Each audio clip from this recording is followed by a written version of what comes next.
Self-confidence. Again, this is something that helps you to do everything better in your life, whether it's parenting, your relationships, your sales, your career and business. Like, your self-confidence is basically your belief of your own worth and your ability to figure things out. So when you have a belief of your own worth and your own ability, the stronger your belief is, the more clear and convicted you are in your belief about that, about your worth, about your ability, the higher your self-confidence is going to be, the higher your self-worth is going to be. And the higher your self-worth and self-confidence is, the more influence you're going to have in everything that you do. And right now, what I'm about to share with you is going to be like something that's going to help you to develop all the most important parts of who you are, which in turn raises your self-worth, raises your self-confidence, and boom, you're gonna freaking succeed in everything that you do. You are made up of three parts: your body, your soul, and your spirit. Three parts: body, soul, and spirit. When you begin to understand what makes you you, now you can understand you, right? You can now be self-aware, and once you're self-aware, you can now have self-acceptance. How can you accept something you're not even aware of? Right? So if you're not fully aware of who you are as a person, who you are as a woman, who you are as a man, it's going to be difficult for you to fully accept yourself, right? So that's going to, lower the self-worth and the self-confidence. So the more clear that we are of who we are, what we're made of, what we're made up of, we're going to have more self-awareness. When you have more self-awareness, that's a freaking superpower. Because you know what the heck is going on in you. You know what you believe, why you believe it. You know where you're going, why you're going there, how you're going to get there. Like, you understand who you are. You have a high emotional intelligence, all because you have self-awareness. If you have self-awareness, you can have self-acceptance. You can have self-control. You can have self-motivation. But if you don't have self-awareness, it's going to be hard for you to have all those other things. So it starts there. So what I'm about to share with you is going to give you a really clear and in-depth, comprehensive understanding of who you are, so that you can have a self-acceptance. And not only self-acceptance, but now you can begin to build yourself in those three areas. Now you can master self. It's like, if you don't feel like you're growing, if you're not advancing in an area of your life, what does that make you feel like? Do you start to feel very confident, or maybe a little less confident? Like, if you feel like in your relationship, if it's not going anywhere, if it's not growing, if it's not advancing, if it's not moving forward, how do you feel? More confident about it, or do you feel kind of like starting to doubt it? Right? And you don't feel as fulfilled, you don't feel as happy about it, right? It starts to have some doubts. There's all these negative emotions. Or how about when it comes to your career and your business? If you don't have this sense of advancement, this growth, right? If you don't feel like you're going somewhere, if like you're not freaking moving, like you're putting in the time, you're putting in the work, and you're not going anywhere, what are you going to start to feel? Like, why am I doing this again? You're going to start to doubt yourself. You're going to start to have maybe some doubt, some self-doubt, or doubt about the business, or doubt about that goal, right? Then, a little confusion, maybe procrastination starts to come in. And then you know you should be doing certain things, but you're not doing them. So then you feel a little regret, or you're beating yourself up about it. You feel a little guilt, right? And then all this starts to lower your self-worth and your self-confidence. And it becomes this vicious cycle where your energy begins to drop down. That even affects you at a physical level, where your immune system gets weaker.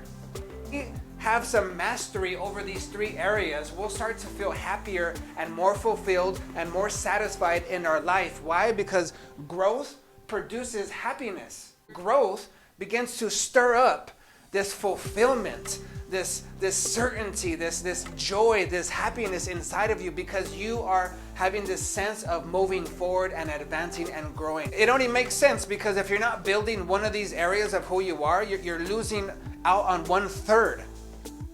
Like, you're gonna be weak in 1/3 of who you are.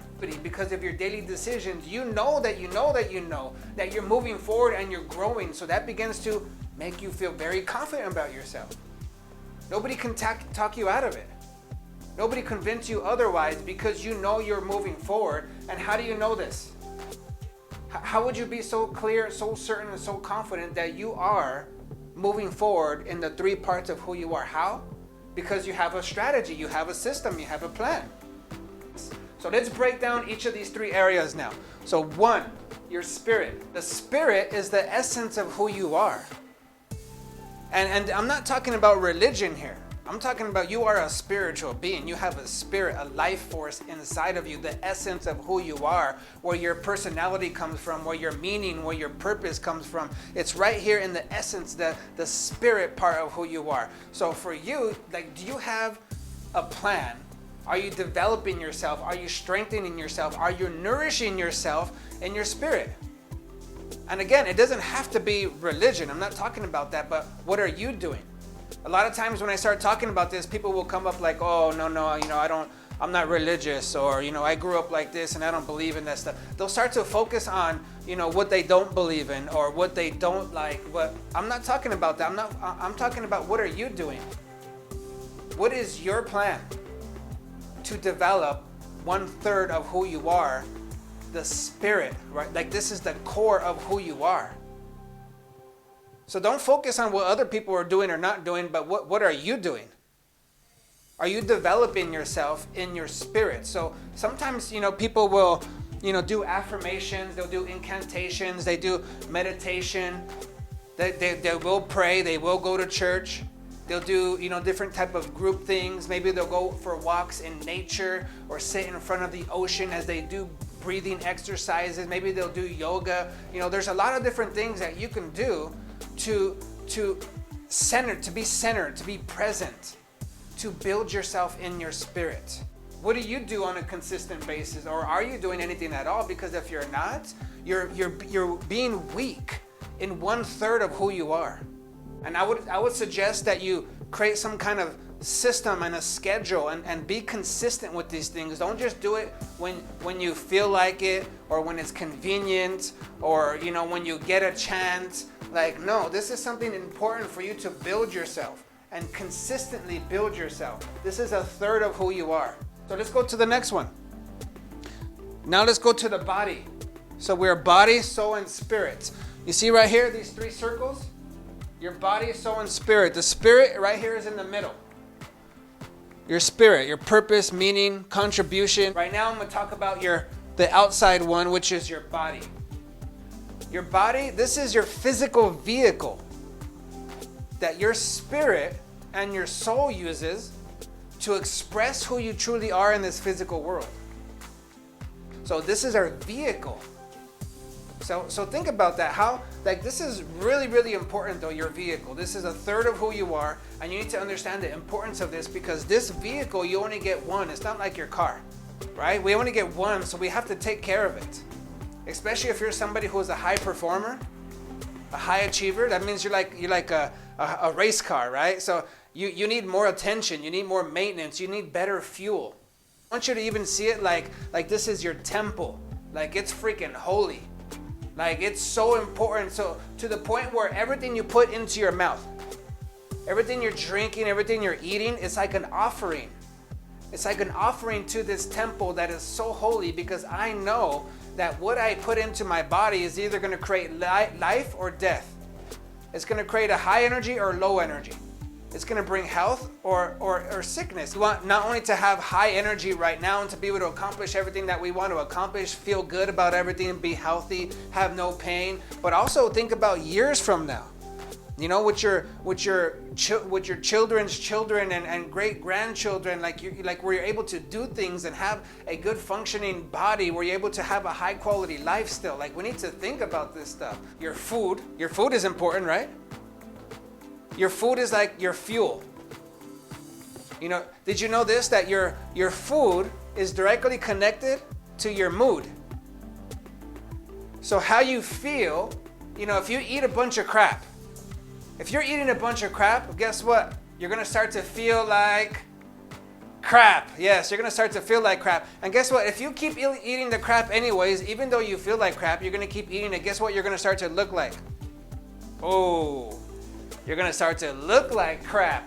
Oh man, now you're eating crap, feeling like crap, looking like crap. Guess what you're going to start treating people like now? You're going to start freaking treating them like crap. You're going to be all defensive, all mad, all sensitive, angry, sad, depressed. All this, and a lot of this is directly tied to the food that you're putting into your body. How do I, as a high performer, as a high achiever, how do I set up this physical vehicle, this body, for me to freaking, be high levels, to be in freaking, racing on the track all day, every day of the week, where I'm not burning out, I don't feel tired, I'm not trying, I feel good because I'm setting myself up to have a good energy by my lifestyle. Your health is a lifestyle. Don't make health your goal. It's the foundation that you should have that helps you to reach and achieve all of your goals. When you feel good, when you're healthy, think about it. When you're healthy, you have no pain, right? How good is that? Because when you have something as small as like a mild headache, that impacts everything that you do, right? It impacts your parenting because maybe you're less patient now. It impacts your sales because you're not as present. You're not as focused because your freaking head hurts, even though it's a light headache. Or you have another pain in your body, or you're dealing with some kind of sickness in your body. All this is because you're not taking care of yourself. So let's not blame, our past or generational thing, because my parents had this. No, what are you doing for it? Like, how are you living right now? What are the decisions you need to be having on a daily basis to better your life, this vehicle, this temple, this physical body? You drink enough water. Men should be drinking at least 3 liters of water every day. Women should be drinking at least 2 liters of water every day. And if it's hot and you're being active, you should be drinking more. That's just water, guys. Like your body is made up mostly of water.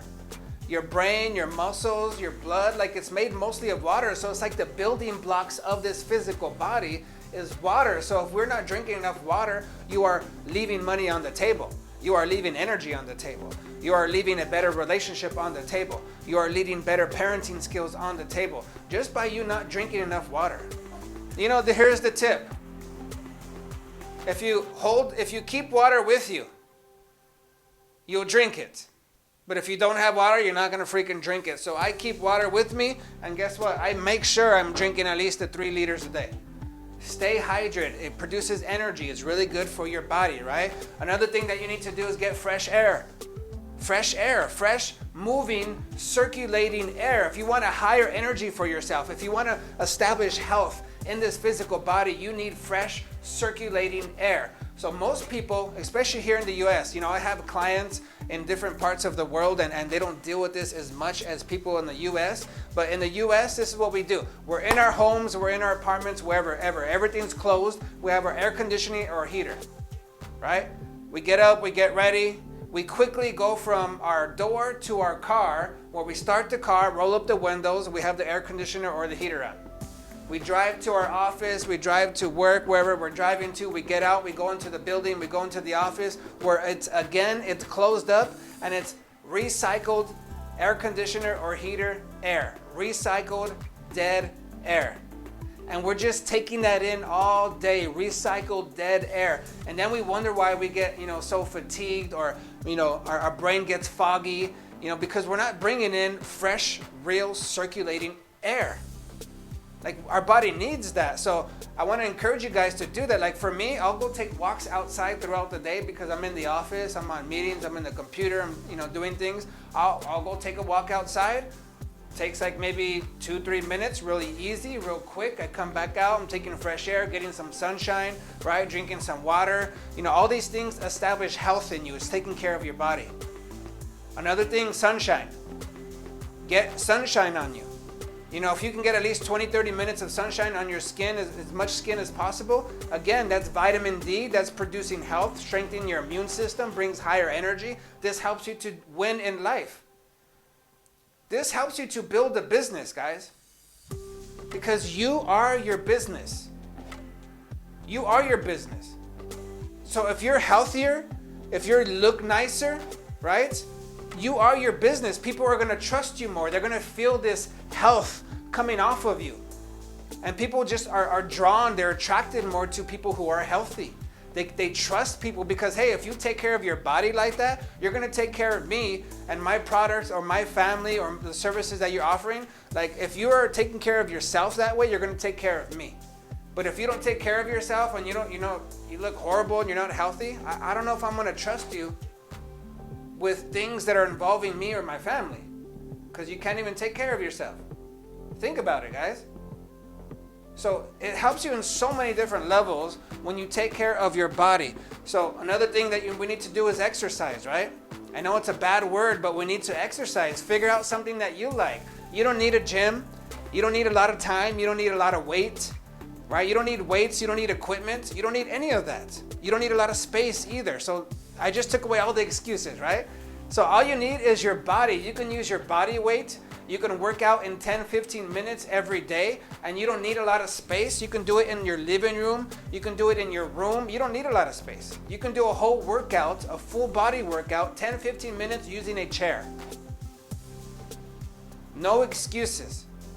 It's just you making a decision about you deciding to take care of this body, of this temple, of this vehicle that we have, knowing that we are a freaking high achiever, we are a race car, we are a high performance vehicle. So we're gonna work out, we're gonna get the water, we're gonna get the the fresh air, we're gonna get the whole foods, the vegetables, we're gonna do all the right things, knowing that we're setting ourselves up to win. This is the last part of who you are. Your soul is your mind, your emotions, and your will. Your mind is your intellect, your thoughts, you being analytical, your reasoning, thinking about things. Your emotions, an emotion is an energy that is in motion. An emotion, it could be happiness, could be sorrow, could be anger, could be gratitude. These are different types of energies, different types of emotions. These emotions will run through your body. It's an energy that is in motion, right? And those things come from how you're perceiving what's happening in a situation, how you're perceiving or your perspective about a person. So it's your inward story of your thoughts. It's how you move, your movement. It's the face that you're making. It's the things that you're saying. All those things will generate emotion. Okay? So that's emotion. Now your will is your power to decide. Like nobody can control you. Nobody can make you. Like for you to say, "Oh, you just make me mad." That is not a true statement. You are deciding to react that way. That's blamer. That's a powerless person having powerless conversations saying, "You make me." Nobody can make you. That's your decision, right? So we need to understand that we have the will. We have the power to decide yes or no. How long, when, with who. We have the power to decide that, and that's our will. So your soul is your mind, your emotions, and your will. So right here in this middle part of the circle, that's where your will is. You see these red X's? These red X's are wounds. They're triggers. They're pains. These are things that will destroy your self-worth and will destroy your self-confidence. If you want to create more self-worth and self-confidence, which creates, you need to grow in each of the three areas of who you are. It doesn't mean perfection. It means progression, like you're moving forward. Now, let's talk about the things that will destroy your self-worth and self-confidence. Those things are going to be in your soul, in your mind, emotions, and will. Those are these triggers, these buttons, these wounds, these pains that are in your soul, that are in your mind, that are in your emotions, and it's affecting your will. It's affecting your decisions, which means that it's creating your habits, which means that it's creating your behaviors, which means that it's creating your results. A lot of times we think that the anger is the problem. A lot of times we think that depression is the problem. A lot of times we think the anxiety, the self-doubt is the problem. So we focus on it and we try to fix it because we think that's the problem. But that's not true. The anger is not the problem.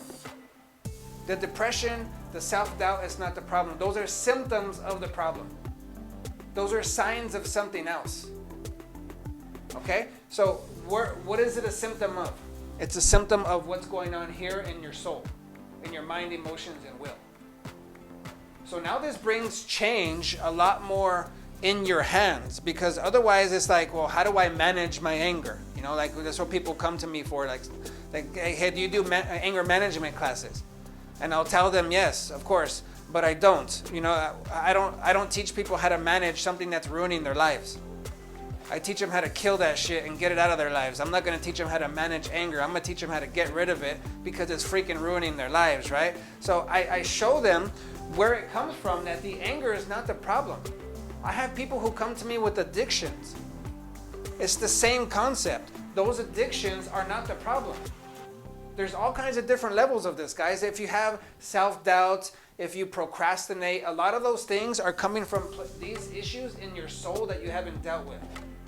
So it's producing, you know, those defense mechanisms. It's producing that fear, those things that are not allowing you to move forward and make those decisions that you know you should be doing, but you don't do it. Why not? Because you have these things that you haven't dealt with.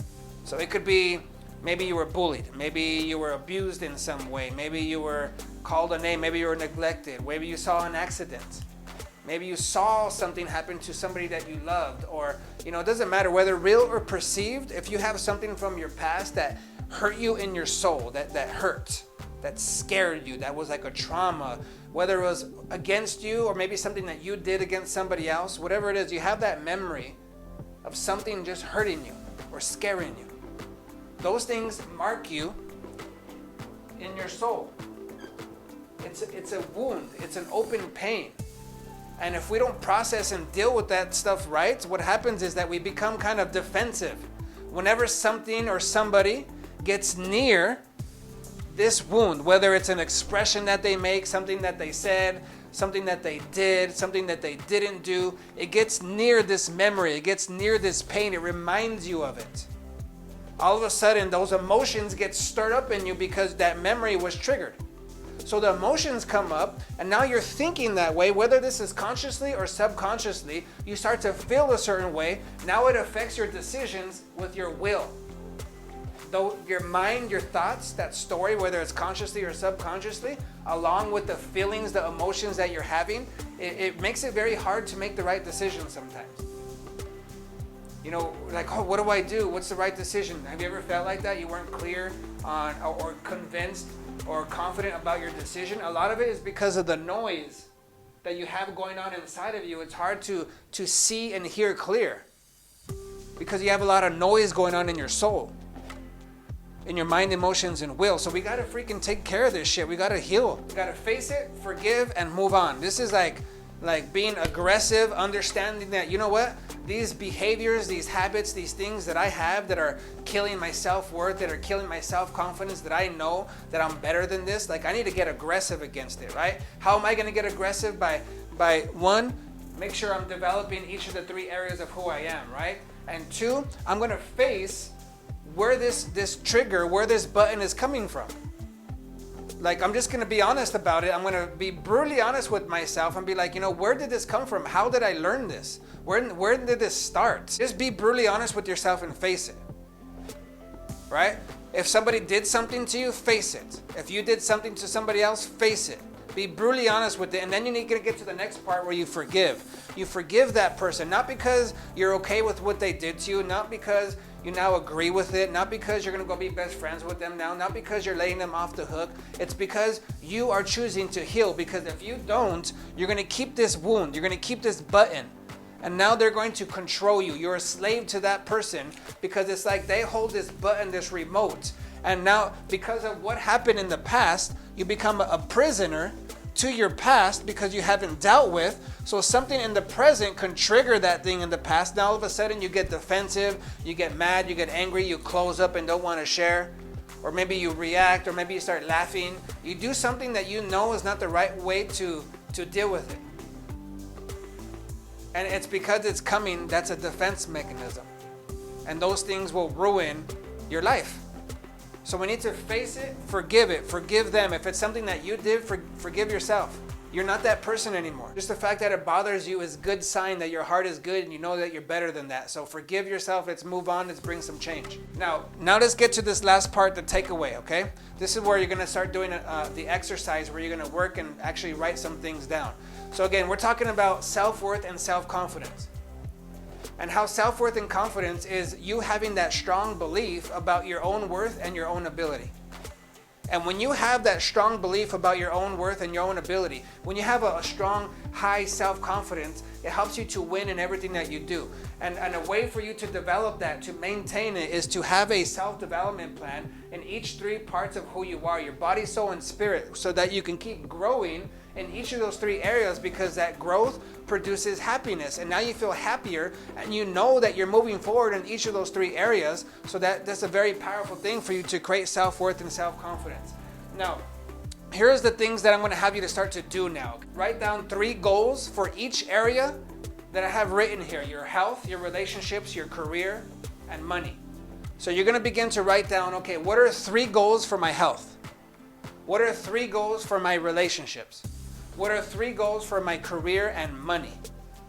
You're going to start to think about that. What are the 3 goals for each of those 3 areas? 3 goals for 3 areas. Number 2, you're going to write down 10 strengths of yours. How will these strengths help you to reach these goals? And then the third part is you're going to write 1 affirmation per area, per your goal. You're going to write an affirmation for the goal that you have.